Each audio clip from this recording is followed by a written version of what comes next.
ये सरकारी प्रक्रिया नहीं है, ये एक राजनीतिक षड्यंत्र है। सरकार की डिक्टेटरशिप है। बीजेपी पूरी तरह से बौखला चुकी है, तिलमिला चुकी है। सरकार ये सोचती है कि ऑफिस बंद करके वो हमारी कार्यकर्दगी को रोक लेगी, हमारी आवाज़ का दमन कर लेगी, तो ये सरकार की गलतफहमी है। बीजेपी वालों के पास आज की डेट में आपके सरकारी बंगले हैं, वो आप खाली नहीं करा रहे। अनरिकग्नाइज्ड पार्टी है अपनी पार्टी, अनरिकग्नाइज्ड पार्टी है पीपल कॉन्फ्रेंस। इन लोगों को आपने ऑफिस बाकायदा आर्डर से अलॉट किए हैं, तो आपने हमें जख्मी शेर बना दिया है। जख्मी शेर जो है वो ज़्यादा खतरनाक होता है एक साधारण शेर से। जितना हमें दबाया जाएगा उतना हम उभर के आएंगे। सरकार जो है वो बच के रहे। सरकार की किसी भी गलत नीति का जो है हम पुरजोर विरोध करेंगे, पूरी तरह से जनता की आवाज़ को उठाएंगे। चाहे हमारे ऑफिस को सील किया जाए, तो चाहे हमें सड़कों पर बैठना पड़े, हम पूरी तरह से जनता की आवाज़ को उठाएंगे। जय मां डोगरी, मैं अक्षय सागर और आप देख रहे हैं रफ्तार जम्मू। चंद पलों की गुफ्तगू और सच से करवाएंगे रूबरू। रफ्तार जम्मू के माध्यम से आज हमारे साथ बातचीत करने के लिए मौजूद हैं Jammu Kashmir national panthers party के प्रेसिडेंट विलक्षण सिंह जी। विलक्षण जी, रफ्तार जम्मू में आपका हार्दिक अभिनंदन है। धन्यवाद अक्षय विलक्षण जी, सबसे पहले आपको बहुत बहुत मुबारकबाद। पैंथर पार्टी का जिन्हें स्तंभ कहा जाता था हर्षदेव जी, 9 महीने के बाद फिर उनकी घर वापसी हो चुकी है, कैसे देखते हैं? ये एक बहुत बड़ा बूस्टिंग स्टेप पैंथर्स पार्टी के लिए है कि पैंथर्स पार्टी के जो दिग्गज नेता छोड़ के चले गए थे, जिसमें हर्षदेव जी सबसे अव्वल थे, जो एजुकेशन मिनिस्टर रहे हैं, उनकी घर वापसी जो है वो पैंथर्स पार्टी के लिए एक तरीके से नए सिरे से रिवाइवल है। और जो पैंथर्स पार्टी और भी ज़्यादा उभर के आएगी, क्योंकि हमारा काफ़ी उधमपुर ज़िले में आपने देखा कि काफ़ी दबदबा रहा है। एक टाइम पर सारी की सारी उधमपुर की सीटें जो हमारे पास थी, और इस बार तो उधमपुर नहीं, उधमपुर से बाहर भी जाएंगी, क्योंकि जनता को अब गवर्नमेंट से जो है पूरी तरह से जनता हताश हो चुकी है। और वो एक ऐसी अपोजिशन पार्टी ढूंढ रही थी कि जो जनता की आवाज़ उठा सके। अब पैंथर्स पार्टी ऐसा अल्टरनेटिव बन के उभर के आएगी जो सेकुलर है, नेशनलिस्ट है, साथ में जनता की आवाज़ उठाने वाली पार्टी है। यही एक विकल्प जनता के पास है। सर, जिस तरह से हर्षदेव जी की वापसी हुई है, जो इस समय जम्मू कश्मीर में राजनीतिक समीकरण बना हुआ है, आज की डेट में आप पैंथर पार्टी को कहाँ देखते हैं? और आने वाले समय में जब इलेक्शन होगी तो पैंथर पार्टी किस ओर जाएगी? ये देखिए कि अभी तक आप भी ये मानेंगे कि जनता में काफ़ी सारा रोष जो है भाजपा के खिलाफ था। जम्मू की जनता ने कभी भी कांग्रेस को इतना एक्सेप्ट नहीं किया, या एनसी या पीडीपी जो ऑलरेडी पार्टीज इधर हैं उनको एक्सेप्ट नहीं किया था। एक विश्वास उन्होंने बीजेपी के ऊपर जिताया था, 25 एमएलए दे दिए, 2 उनको और भी मिले, 27 एमएलए, और वो नतमस्तक हो गए पीडीपी के आगे। तो ये चीज़ जनता देख चुकी है। अब यूनियन टेरिटरी है और पूरी तरह से जो गवर्नमेंट है, यूनियन गवर्नमेंट इसको रन कर रही है। तो यूनियन गवर्नमेंट जब रन कर रही है कि जनता की आवाज़ कहीं सुनी नहीं जा रही, आपके मकान जो हैं ढाए जा रहे हैं, अगर आप 100 स्क्वायर फुट के ऊपर भी हैं वो ढाए जा रहे हैं, बड़े बड़े मगरमच्छ जो हैं उनको नहीं छेड़ा जा रहा, लेकिन जिन्होंने छोटा छोटा अपना कब्जा किया है उसके ऊपर रेगुलराइज कीजिए। एक तरफ से आप इंदिरा आवास योजना या प्राइम मिनिस्टर आवास योजना में पैसे देते हैं कि घर बना लीजिए, तो आप जगह भी दे सकते हैं कि गरीब आदमी को कि आपने घर बना लिया है, ये जगह सरकार आपको अलॉट करती है। आफ्टर ऑल हाउसिंग प्रोवाइड करना स्टेट की ड्यूटी है, गवर्नमेंट की ड्यूटी है। तो इस तरीके से लोगों को सताना, और उसके बाद आपने देखा रिक्रूटमेंट प्रोसेसेस पूरे नहीं हुए, एक ही घर के 10-10 लोग लग गए। हमारे जो जम्मू के डेली वेजेस हैं, कितनी देर से अमित शाह जी से भी उनको उम्मीद थी कि वो जम्मू जब आए थे कि कोई घोषणा करेंगे, कोई घोषणा नहीं हुई। इस तरीके से जो हर एक सेक्ट है वो सताया हुआ है। अब उसके पास अल्टरनेटिव कोई नहीं है। पैंथर्स पार्टी में ये दिग्गज नेता नहीं थे, तो लोगों को कहीं ऐसा महसूस होता था कि शायद हम सीरियस नहीं हैं, लेकिन ऐसा था नहीं, पर लोगों को महसूस ऐसा हो रहा था। लेकिन जब पैंथर्स पार्टी में हर्षदेव जी वापस आ गए, तो इससे साफ है कि पैंथर्स पार्टी अब पीछे जाने वाली नहीं है। पैंथर्स पार्टी उभर के आएगी, और यही एक अल्टरनेटिव जब जनता को दिखेगा, तो अब सिर्फ उधमपुर ज़िले में पैंथर्स पार्टी नहीं होगी, जगह जगह और हर ज़िले में पैंथर्स पार्टी होगी, और आने वाले समय में सरकार भी पैंथर्स पार्टी बनाएगी। सर, जिस तरह से आप कह रहे हैं कि सरकार भी पैंथर पार्टी बनाएगी, हर्षदेव जी की वापसी हो चुकी है, एक स्तंभ जो आपका सुदृढ़ स्तंभ था आपको वापस मिल चुका है। बलवंत सिंह मनकोटिया और यशपाल कुंडल, वो भी आपकी पार्टी के स्तंभ रहे हैं, क्या उनकी भी हो पाएगी घर वापसी? देखिए, मैंने जब पहले भी कहा, शुरू से कहा, 9 महीने से मैं प्रेसिडेंट का जो पदभार संभाल रहा हूँ, इसमें यही कोशिश रही कि हमारे सारे लोग वापस आएँ। अगर सारे लोग वापस आके समन्वय के साथ, कोऑर्डिनेशन के साथ चलेंगे, तो जो हमारी लड़ाई जनता की है, हम इकट्ठे मिलके अच्छे तरीके से जनता की लड़ाई लड़ सकते हैं। पहले हम ये पुराने जो लीडर हैं ये इकट्ठे हो जाएं, उसके बाद जो जम्मू की लाइक माइंडेड पार्टीज हैं हम उनको भी इकट्ठा करके चल के तो जम्मू के लिए एक बेटर अल्टरनेटिव प्रोवाइड कर सकते हैं, ताकि जो सरकार की मनमानी है उसको रोका जा सके, पूरी ताकत के साथ सरकार की मनमानी से लड़ा जाए। सर, आप कह रहे हैं कि ये वापस आ जाएं, लेकिन जो इस समय देखने को मिल रहा है कि बलवंत सिंह मनकोटिया और हर्षदेव के बीच एक शीत युद्ध सा चल पड़ा है। कुछ बातें हर्षदेव जी की तरफ से कही जा रही हैं, कुछ मनकोटिया जी की तरफ से कही जा रही हैं और पर्सनल अटैक भी एक दूसरे पर किया जा रहा है। हालांकि रिश्तेदारी भी है, कैसे देखते हैं? देखिए, ये दोनों का एक दूसरे के दिल में प्यार है जो अब दर्द बन के बाहर आ रहा है। दोनों को एक दूसरे के लिए किसी समय पे एक हमदर्दी रही है, दोनों ने एक दूसरे का साथ दिया है।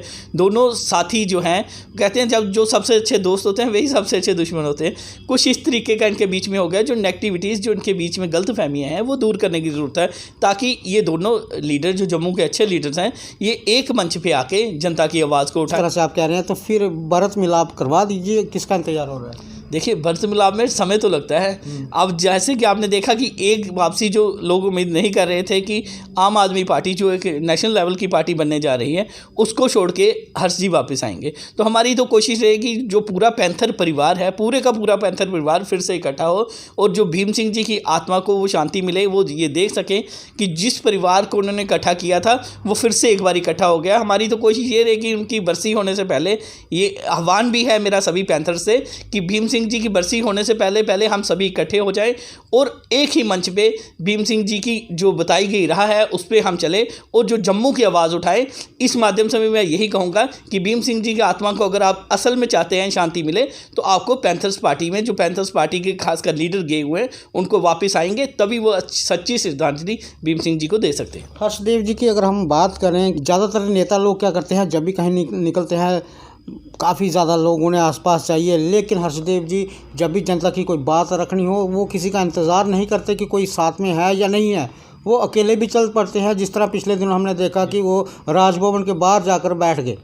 देखिए, डर खौफ ज़्यादा लोग चाहिए होते हैं, डर खौफ होता है कहीं पुलिस वाले तंग करेंगे, कुछ करेंगे।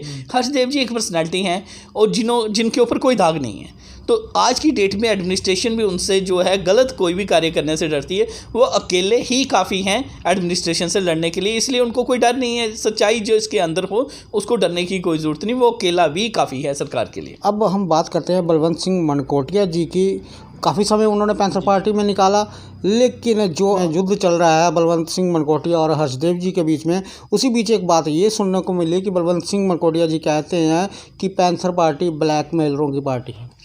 देखिए, मैं इसमें ये कहना चाहूँगा कि बलवंत सिंह बीजेपी ज्वाइन कर चुके हैं, ये उनका प्रेरोगेटिव है, वो कोई भी पार्टी ज्वाइन करे, लेकिन उनको ये भूलना नहीं चाहिए कि एक समय पे हम भी उनके साथ नारे लगाते थे, उनके साथ कहते थे कि पैंथर्स पार्टी हमारी माँ है। जब पैंथर्स पार्टी हमारी माँ है, अपनी माँ के ऊपर आप इल्ज़ाम लगा रहे हैं तो ये गलत है। इसी पार्टी के आप बेटे कितनी देर कहते रहे कि मैं इस पार्टी का बेटा हूँ, ये पार्टी हमारी माँ है, तो माँ के ऊपर इल्ज़ाम लगाना गलत है। आपकी आपसी दुश्मनी है, आप आपस में सेटल कीजिए, लेकिन जिस पार्टी को एक समय पे आपने अपनी माँ कहा है उसके ऊपर गलत इल्ज़ाम लगाना ये सरासर गलत है। उनको ये शोभा नहीं देता कि इस तरीके से पैंथर्स पार्टी के ऊपर इल्ज़ाम लगाए, जबकि उस समय में वो खुद प्रेसिडेंट थे पार्टी के।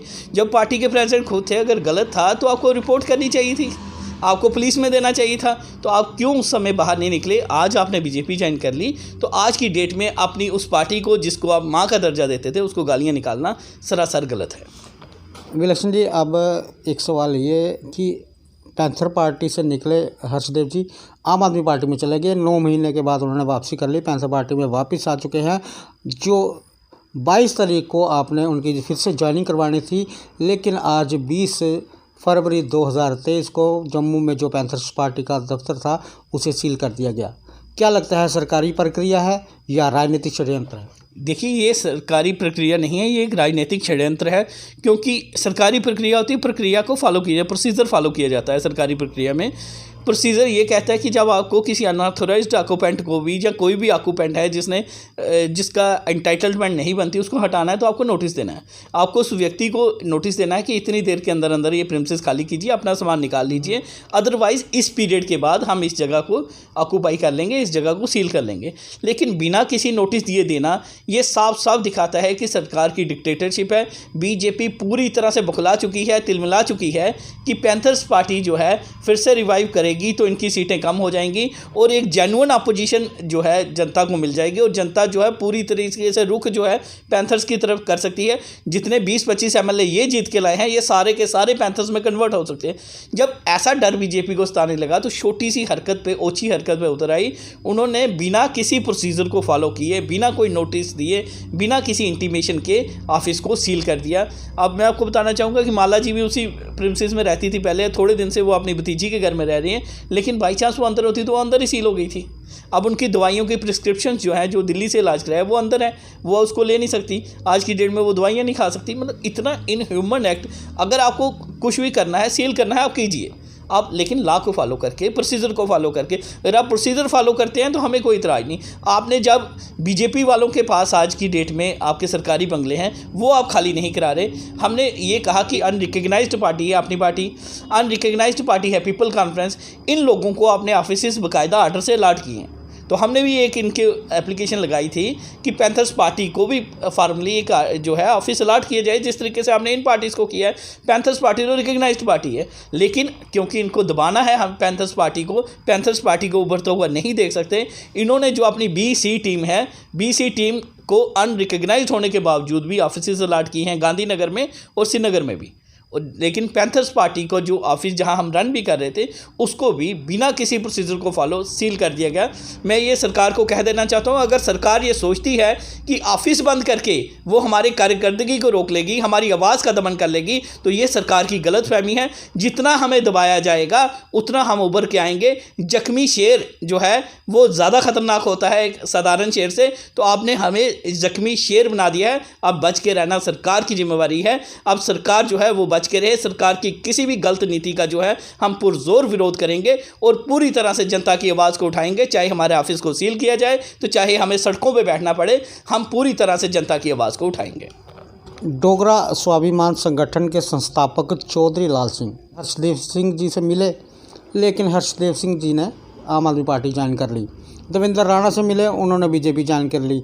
अब जब पैंथर पार्टी एक बार फिर खड़ी हो चुकी है, हर्षदेव जी वापस आ चुके हैं, अगर डोगरा स्वाभिमान संगठन के जो संस्थापक हैं लाल सिंह जी, अगर उनकी तरफ से कोई प्रस्ताव आता है कि आओ मिलकर जम्मू की बात रखें, तो क्या पैंथर पार्टी और डोगरा स्वाभिमान संगठन एक हो पाएगा?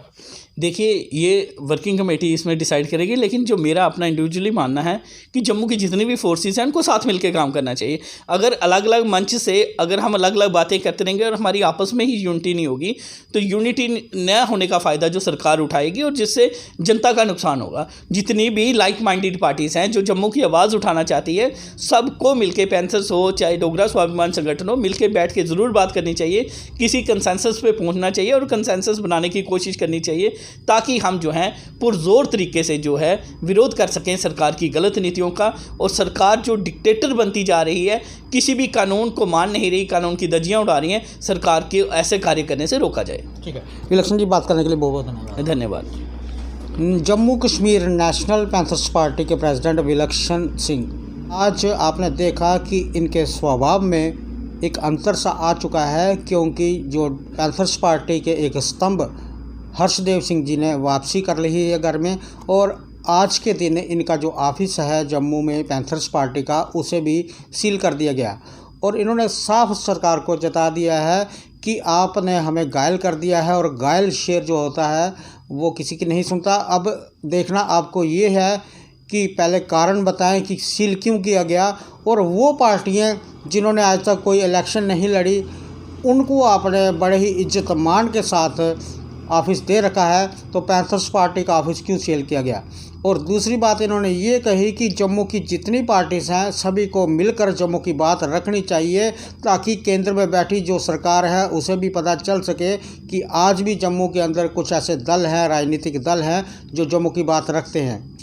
काफ़ी सारे सवाल हुए, सारे आपने इनके जवाब सुने। आगे भी देखते रहे रफ्तार जम्मू। जय भारत।